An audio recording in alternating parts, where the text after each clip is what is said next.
Like this I would speak. Like this would I speak. Like this speak would I. Guess which one? The blue is a little pussycat. Okay, we'll start this one again. I'm blushing. This is how it's gonna go.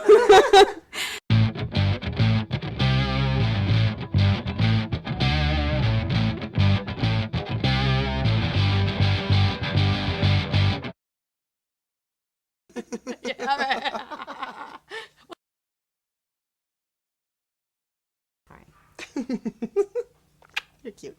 What was I saying? I kissed Traci and lost my train of thought. Go back. This is Jane Clark, a good friend of mine. I've known Jane for like 100,000 years. Yeah, we don't need to say. We don't need to say. Yeah. And, a long time. A long time. And Jane is a filmmaker. We were at lunch one day, and she told me about this short film that she was going to do called The Touch, on a poem. Not on a poem. No.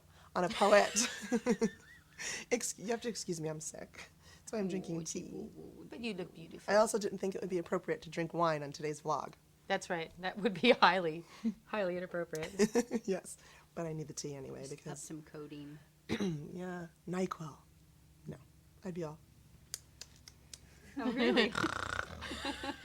Get some NyQuil in the house. Yeah, why don't you guys take care of it? I'll finish. It's a whole nother episode. So where was I going with this? I am a little high on the fever audition. today, I think. The film.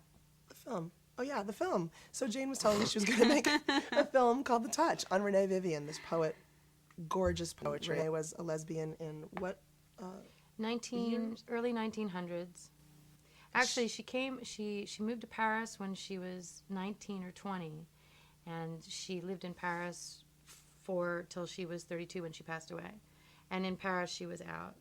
32. She was Natalie Barney's first lover. She was like, Natalie Barney was huge back then, a very powerful woman with a lot of money, and she was her lover for about 4 years. Go, Renee. And then Natalie chased Renee after she left her because it was a unfinished relationship. Oh, I hate those. But she refused. She refused because Don't Natalie you hate hated to cheat. those? It's like dating straight girls. That's called an aside. There's a story there. Well, Renee Vivien, as you will learn, why I thought it was appropriate to have Jane and Traci with us today is because I get letters about eating disorders and cutting and drug abuse and alcoholism, and the one thing all of these things have in common is they're all very different, but they're all they're all self-destructive, obviously, and they all contain some self-loathing and issues with feeling powerless or not having control in your life. And in this context, we're talking about how lesbians are affected by those things because of their sexuality. And I forgot to add that Renee actually had those. Exactly. And Exactly. Renee died at the age of 32 of... She had what was equal to pneumonia, basically. It was pneumonia, but it was complicated by anorexia and alcoholism, and she probably wouldn't have died if she wasn't also suffering from those two things. Yes. And she had a drug abuse problem as well. She used the equivalent of like a Valium or something now, to sleep. Right. So if she hadn't been dealing with... That's narcolepsy. Yeah, right.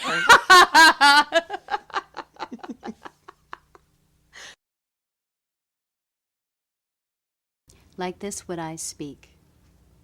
If God bent his head, askance at my death, I would say to him, O Christ, I do not know you. God, your strict law was never mine, and I lived like a simple pagan. See the sincerity of my poor, naked heart. I do not know you. I have never known you at all. I have slipped by like water. I was like sand. If I have sinned, I was never responsible. The world was all around me like a garden. I drank the clear dawn and crystalline night. The sun girded me with vibrant flames, and the love inclined me toward the beauty of women. The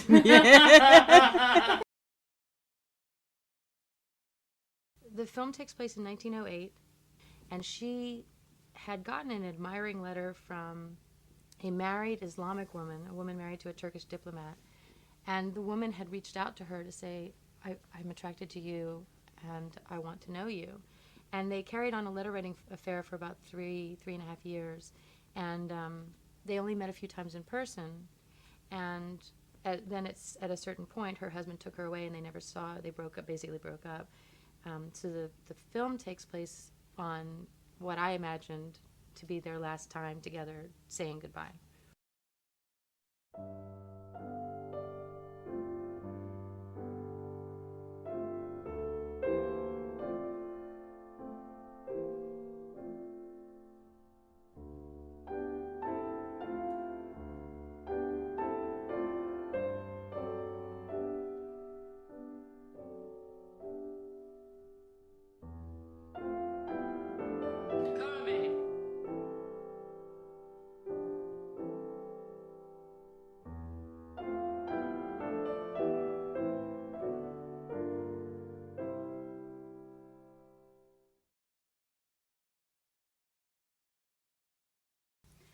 My name is Val.